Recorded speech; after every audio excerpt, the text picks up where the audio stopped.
नमस्कार। हामी यति बेला शुक्ला गण्डकी नगरपालिका वडा नम्बर 2 तारकु डाँडा स्थित यो हाम्रो आफ्नै मौरी फार्ममा छौँ। विशेष गरी यति बेला अब फागुन लाग्ने बेला भएको छ, घाम चर्किरहेको छ र मौरीको लागि अहिले चरन क्षेत्र भर्खरै तोरीको सिजन अब सकिँदैछ र अहिले वनमा चाहिँ रुदिलो फुल्ने बेला छ र अब मौरीको घरमा हामीले के गर्नुपर्छ, हाम्रा मौरीहरू कतिको काम गरिरहेका छन् भनेर हामीले यो नियमित रूपमा हेर्नुपर्ने हुन्छ, यसलाई निरीक्षण गरिराख्नुपर्ने हुन्छ। तुलनात्मक रूपमा यो मौरीको घर अरू घरहरूभन्दा यो अलिकति यसको मौरी आवत जावत अलिकति कम देखिएको छ र यो किन आवत जावत कम भयो, किन चाहिँ मौरीको फ्लो चाहिँ राम्रो बढ्न सकेन भन्ने विषयमा अब हामीले यो घर निरीक्षण गर्नुपर्ने भएको छ। यो आजभन्दा हामीले माघको 11 गते यो घर माघको 11 गते निरीक्षण गरेका थियौँ।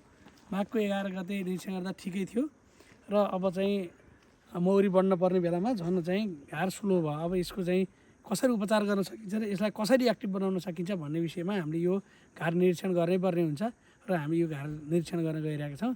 यो भिडियोलाई हेर्दै गर्नु होला है त।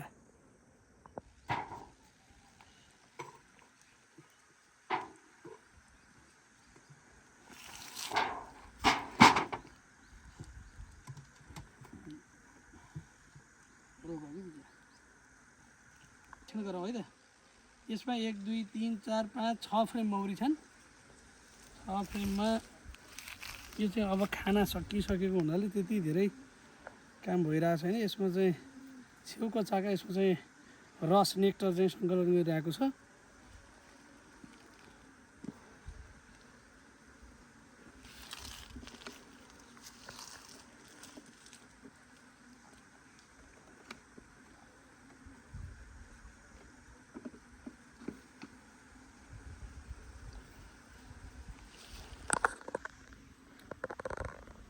यसमा पोलन टन्न पोलन छ, मह छ, अन्डाहरू छ,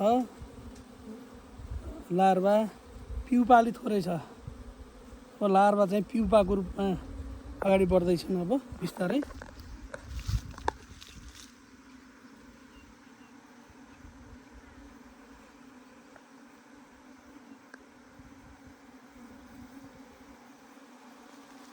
यसमा पनि त्यही छ, यसमा अलिक पिउपा अलिकति बढी छ।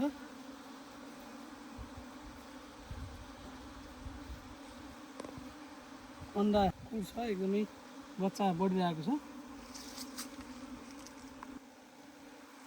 यसमा पनि मह सङ्कलन गरेको छ, लार्भा पिउपा अन्डा सबै छ। मौरीको सङ्ख्या अलिक कम छ, यहाँ मौरीको सङ्ख्या कम भयो। मौरी चाहिँ बढाउनु पर्ने हो। मौरी यी बच्चाहरू अन्डाहरू निस्किँदा हुन्छ। रानीले प्रशस्त मात्रामा फुल पार्न र यहाँ चाहिँ काम गर्न यिनीहरूले सकेनन्। यिनीहरू नसक्नुको कारण यिनीहरूलाई खाना पुगेन कि भन्ने लाग्यो। घरभित्र सफा छ, मैनपुतरी लगायत केही पनि रोगहरू त्यस्तो देखिँदैन। यसमा टन्न मह पनि छ, खाना भित्रै खाना छ। बाहिर चरन चाहिँ अब कम भएको छ, बाहिर तोरीको भर्खर सिजन सक्यो, त्यो हिसाबले चाहिँ कम भयो। यसलाई चाहिँ यो अन्तिम चाका हेरौँ है त। यो छेउको चाका हो, यसमा मह आउनुपर्ने हो। त्यसमा चाहिँ अलिअलि मह मात्रै छ। यो चाका धेरै भयो, अब यसलाई चाहिँ चाका चाका झिकिदिनु पऱ्यो। मौरी धेरै थोरै छ। यो सबै चाका चाहिँ फ्रेम यिनीहरूले चाहिँ छोप्न सकेन। अब हामीले यो चाका हटाउनु यस्तो भयो भने खाना बाहिर चरन छैन, चरन नभएको हुनाले चाहिँ अब यो चाहिँ एउटा चाका हामीले चाहिँ अब झिक्छौँ भने चाहिँ यसलाई हामीले राख्छौँ र यसलाई चाहिँ हामीले तल पनि राम्रोसँग तल केही रोग छ कि भन्ने कुरा राम्रोसँग हेर्नुपर्छ। घरमा एकदम सफा छ, भित्र त्यस्तो रोग केही, आसन बोर्ड पनि सफा देखिन्छ। तर मौरी चाहिँ अलि स्लो छ। यो अलिकति एउटा यिनीहरूले खाम्न पनि सकेनन्, फ्रेम बढी भयो। यसलाई हामी कम गर्दैछौँ।